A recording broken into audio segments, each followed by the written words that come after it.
Hello friends, once again welcome back to our channel. I hope you are doing well. इस video में हम discussion करने वाले हैं गवर्नमेंट बीएचएमएस के बारे में।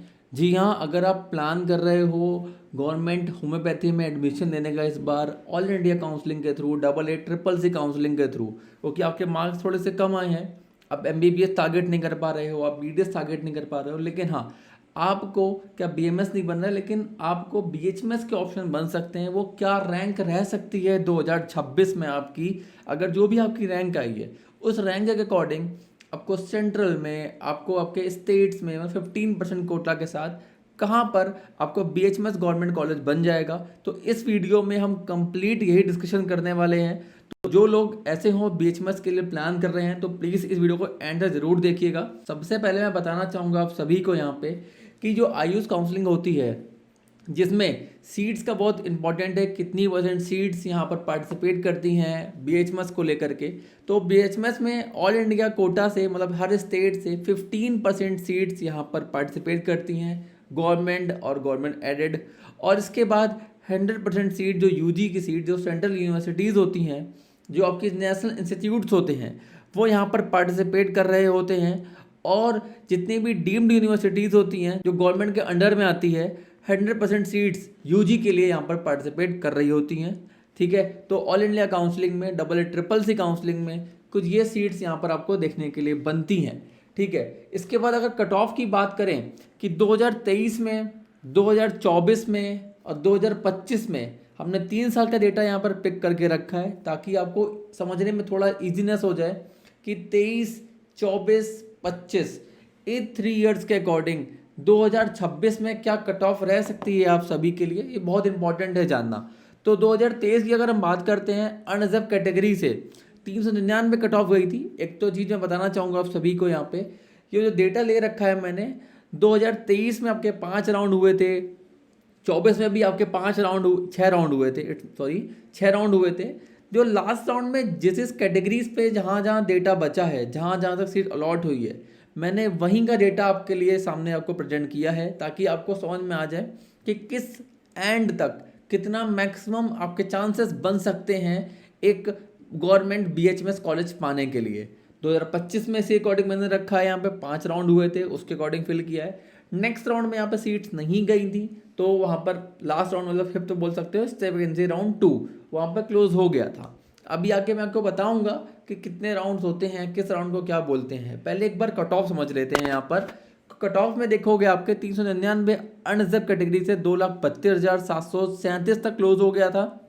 वहीं 395 ईडब्ल्यूएस कैटेगरी 2,37,266 पर क्लोज हो गया था। ओबीसी में आप देखोगे तो 385 और ओबीसी में 2,53,750 तक क्लोज हो गया था। अगर आपकी रैंक इतनी थी 2023 में, मतलब कि जो भी बच्चों की थी उनको ये मिल गया था। इस अकॉर्डिंग एससी वाले देखेंगे तो 326 पे उनको क्लोज हो गया था। और एससी कैटेगरी में 3,61,000, मतलब कि 3,61,602 पे उनको ऑप्शन देखने के लिए बने थे। एसटी वाले अगर देखेंगे ध्यान से तो एसटी वाले 248 पर उनको मार्क्स आए थे और 5.5 लाख तक उनको ऑप्शन बन गए थे। अगर आप कंपैरिजन करोगे 2024 से तो काफ़ी कुछ अलग आपको देखने को मिलेगा। उसका 25 का तो टोटली डिफरेंट है। अगर आप देखोगे 2024 में जनरल कैटेगरी के लिए 380 था, 4,14,157 पर उनकी ऑल इंडिया रैंक थी। और इसके बाद ईडब्ल्यूएस की 4,472 उनका मार्क्स था। ईडब्ल्यूएस में उनका रैंक कितना था तो 2,48,000 पे क्लोज हो गया था। वहीं ओबीसी की बात करते हैं तो 2,29,666 पर आपकी ऑल इंडिया रैंक थी। अगर मार्क्स की बात करते हैं तो 483 पे आपके मार्क्स क्लोज हो गए थे। इसके बाद नेक्स्ट आते हैं एससी कैटेगरी में। आप देखोगे 2024 में 380 पे था और ऑल इंडिया रैंक की बात करते हैं तो 4,14,157 पे 157 पे क्लोज हो गया था। इसके बाद मार्क्स नेक्स्ट आते हैं एसटी वालों के लिए। तो एसटी वालों को 360 यहाँ पर लाए थे, 360 लाने पड़े थे। और ऑल इंडिया रैंक की बात करते हैं तो 4,58,429 पर यहाँ पर उनको ऑप्शन देखने के लिए बने थे। 2025 में अगर डेटा देखते हैं तो काफ़ी आपको रैंक और मार्क्स काफ़ी वेरिएशन आपको देखने को बन रहा होगा। 456 पर था।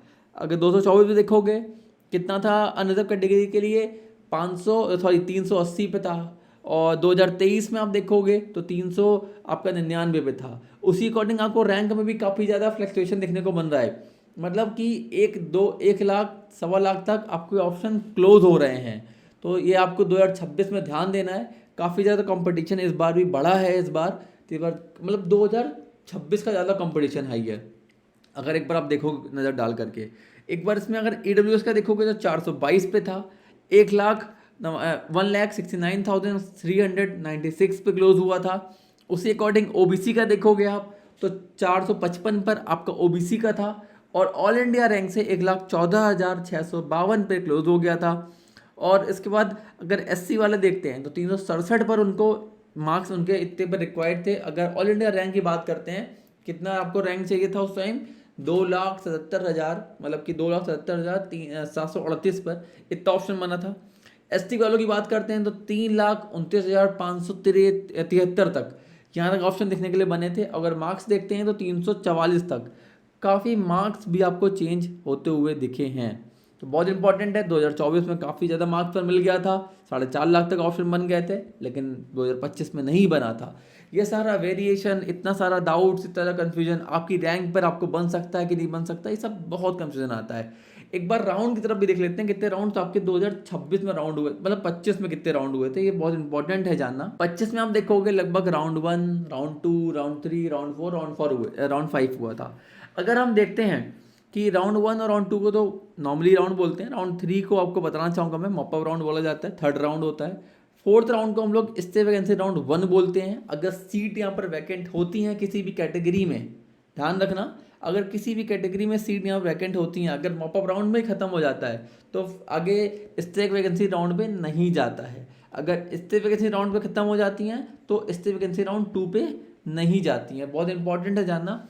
अब आपकी रैंक पर आपको कॉलेज ऑप्शंस बन सकते हैं कि नहीं बन सकते हैं, कि आपके BHMS के ऑप्शन गवर्नमेंट में बनेंगे कि नहीं बनेंगे, कि आपके स्टेट में बनेंगे कि नहीं बनेंगे, सब कुछ जाना या सब कुछ पता होना बहुत इंपॉर्टेंट है आप सभी के लिए। तो उन सभी बच्चों के लिए हम यहाँ पर प्रॉपर मेंटरशिप प्रोग्राम ऑफर करते हैं, गाइडेंस प्रोग्राम भी ऑफर करते हैं। तो जो बच्चे ऐसे उनको अपनी रैंक पर कॉलेज ऑप्शंस नहीं पता है, एडमिशन कैसे करना है, कैसे रजिस्ट्रेशन करना है, कैसे चॉइस फिलिंग करनी है, क्योंकि मेन इंपॉर्टेंट रोल तो यही होता है कि आपकी रैंक पर एक बेस्ट कॉलेज ऑप्शंस गवर्नमेंट वाला, अगर आप प्राइवेट का टारगेट कर रहे हो तो प्राइवेट के लिए अलग काउंसलिंग है। तो किस तरीके से आपकी रैंक पर कौन सा ऑप्शन बन सकता है, इस सब को जानने के लिए आपको टीम से कनेक्ट करना पड़ेगा। प्रॉपर आपको स्क्रीन पर नंबर आ रहा होगा, जाके कनेक्ट करिए और अपने डाउट सॉल्व करिए। Proper choice filling support, counselling support, round wise choice filling, आपका अपडेट्स, बेस्ट कॉलेज कौन सा हो सकता है आपके लिए, ठीक है, आपके लिए कौन सा आयुष कोर्सेज में आपके लिए कौन सा कोर्स अच्छे हो सकते हैं आपकी रैंक पर। अगर आप आयुष के लिए ट्राई कर रहे हो, मतलब BMS के लिए, BHMS के लिए, BUMS के लिए, BSMS के, जिसके लिए भी आप ट्राई कर रहे हो, उसके लिए आपको कोई भी डाउट आ रहा है तो टीम से ज़रूर कनेक्ट करना। प्रॉपर आपको सपोर्ट, क्योंकि होता क्या है कि चॉइस फिलिंग के साथ साथ आपको ये भी जानना इंपॉर्टेंट है यहाँ पर कि भैया उस कॉलेज की फ़ीस कितनी है, वहाँ पे पेशेंट फ्लो कैसा है,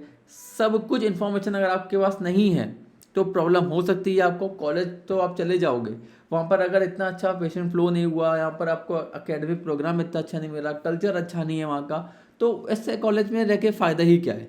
तो ये सब बहुत इंपॉर्टेंट है आप सभी के लिए। तो जिन लोगों ने अभी तक यहाँ पर कनेक्ट नहीं किया है, जाके जल्दी से जल्दी कनेक्ट कर सकते हैं। प्रॉपर आपको सपोर्ट, प्रॉपर आपको गाइडेंस हमारी साइड से मिल रहा होगा। अब आगे बढ़ते हैं, 2026 की कट ऑफ क्या थी भैया, ये तो बता दीजिए।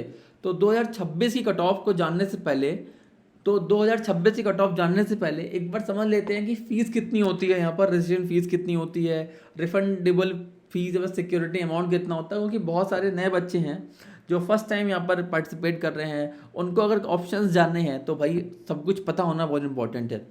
अगर रजिस्ट्रेशन अमाउंट की बात करते हैं तो अनरिजर्व कैटेगरी और आपका EWS OBC वालों के लिए, गवर्नमेंट और सेंट्रल यूनिवर्सिटीज़ के लिए 1,000 रुपीज़ है। अगर आप डीम्ड के लिए प्लान कर रहे हो यहाँ पर तो 5,000 रुपीज़ आपको देना कंपलसरी है। वहीं अगर SC ST वाले हैं या PWD वाले हैं तो 500 रुपीज़ आपके लिए गवर्नमेंट और सेंट्रल के लिए हो जाता है। लेकिन अगर अगर आप भी यहाँ पर डीम्ड के लिए सर्च कर रहे हो, डीम्ड के लिए आप लिंक चेक बॉक्स में क्लिक कर देते हो चॉइस फिलिंग के टाइम पे, तो आपको 5,000 रुपीज़ देना कंपलसरी है। इसका मतलब ये है कि आप डीम्ड के साथ साथ गवर्नमेंट वाली काउंसलिंग में भी पार्टिसिपेट कर जाओगे। लेकिन अगर आप गवर्नमेंट के ही सिलेक्ट करोगे, केवल 1,000 रुपीज़ सबमिट करोगे, तो आप डीम्ड वाले कॉलेज ऑप्शंस आपको नहीं मिलेंगे। या अगर आपकी कैटेगरी डिफरेंट है, मतलब सबके लिए अलग अलग यहाँ पर क्राइटेरिया है। उसके बाद करना क्या होता है, जैसे ही आप अपने रुपीज़ सबमिट कर देते हो, रजिस्ट्रेशन अमाउंट सबमिट कर देते हो जो कि नॉन रिफंडेबल है, उसके बाद आपका रिफंडेबल अमाउंट होता है सिक्योरिटी अमाउंट। अगर ऑल इंडिया कोटा से मतलब आप government college, government aided college, central universities या नेशनल इंस्टीट्यूट्स आप जैसे सर्च कर रहे हो, तो सभी कैटेगरीज के लिए यहाँ पर डिपॉजिट अमाउंट 20,000 रुपीज़ होने वाला है। ध्यान रखना, ये 2025 के डेटा के अकॉर्डिंग मैं बता रहा हूँ। 26 का जो भी इन्फॉर्मेशन ब्रोचर या जो भी बुलेटिन आएगा उसके अकॉर्डिंग मैं आपको प्रॉपर उस बुलेटिन को ब्रीफ कर दूंगा। और डीम्ड यूनिवर्सिटीज़ के लिए ऑल कैटेगरीज के लिए 50,000 रुपीज़ यहाँ पर होने वाला है। तो ये इंपॉर्टेंट है आपको जानना कि कितनी फीस है, क्या सिक्योरिटी अमाउंट है, क्योंकि बहुत बच्चों को यहाँ पर काफ़ी सारे डाउट्स यहाँ पर क्रिएट होते हैं, मुझे लगा आपको बता देना चाहिए एक बार। अगर अब 2026 की कट ऑफ देख लेते हैं, कितना कट ऑफ आपके लिए रह सकता है। तो अनरिजर्व कैटेगरी से अगर आप आते हो तो लगभग आपको 1 लाख से लेकर के 1,11,000 तक रैंक रिक्वायर्ड होने वाली है अनरिजर्व कैटेगरी के लिए। ईडब्ल्यूएस वाले अगर देखते हैं तो उनको 1,25,000 से 1,33,000 तक अपने रैंक रिक्वायर्ड रहने की। इतना अगर आपकी रैंक आ रही होगी तो डेफिनेटली आपको गवर्नमेंट के ऑप्शंस बीएचएमएस में ऑल इंडिया कोटा से देखने के लिए बन सकते हैं। इसके बाद है ओबीसी वाले, तो 1,10,000 से 1,14,000 तक आपको रैंक रिक्वायर्ड होने वाली है। एससी वाले देखेंगे तो 2,60,000 से 2,77,000 तक आपको रैंक इतना चाहिए होगा, तब ऑप्शन बन सकते हैं। एसटी वाले अगर देखेंगे तो 3,30,000 से लेकर के 3,34,000 तक आपको ये ऑप्शन देखने के लिए बनेंगे। आप एक बार रैंक यहाँ देख सकते हो कि लगभग 1 लाख तक ऑप्शन बनेगा। इसके पहले अगर मैं आपको मैंने कट ऑफ दिखाई थी 2024 की, 2023 की, तो आपको कहाँ तक ऑप्शन बने थे? 4 लाख, 2.5 लाख तक ऑप्शन बन रहा था। तो ये बहुत इंपॉर्टेंट है कि भाई काउंसलिंग करना मस्ट प्रायोरिटी है। सही से काउंसलिंग करना तो बहुत ही ज़्यादा आपके लिए सिक्योर साबित होगा, और अच्छे ऑप्शंस आपके सही चॉइस फिलिंग, एक सही गाइडेंस और एक सही स्ट्रेटजी से ही आपको पता लगेंगे। ऐसा नहीं है कि रैंडम कोई भी चॉइस फिलिंग कर दी और आपको कॉलेज ऑप्शन बन जाएंगे, नहीं, ऐसे ऑप्शंस आपको नहीं बनते हैं। फिर हो सकता है कि कोई ऐसा ऑप्शन आपको मिल जाए जहाँ के लिए आप प्रेफरेंस भी नहीं थी और वहाँ पर ऐसा आपको ऑप्शन या एटमॉस्फेयर भी नहीं मिल रहा है। तो उन सभी स्टूडेंट्स के लिए प्रॉपर हम यहाँ पर सपोर्ट दे रहे होते हैं, proper college options, proper choice filling support यहाँ पर आपको मिल रहा होता है। कंप्लीट आपके डाउट्स यहाँ पर सॉल्व हो जाएंगे। तो जिन लोगों ने अभी तक कनेक्ट नहीं किया है जाके जल्दी जल्दी कनेक्ट जरूर करिए। तो मिलते हैं किसी नई वीडियो में, तब तक के लिए keep watching and subscribe channel. Bye.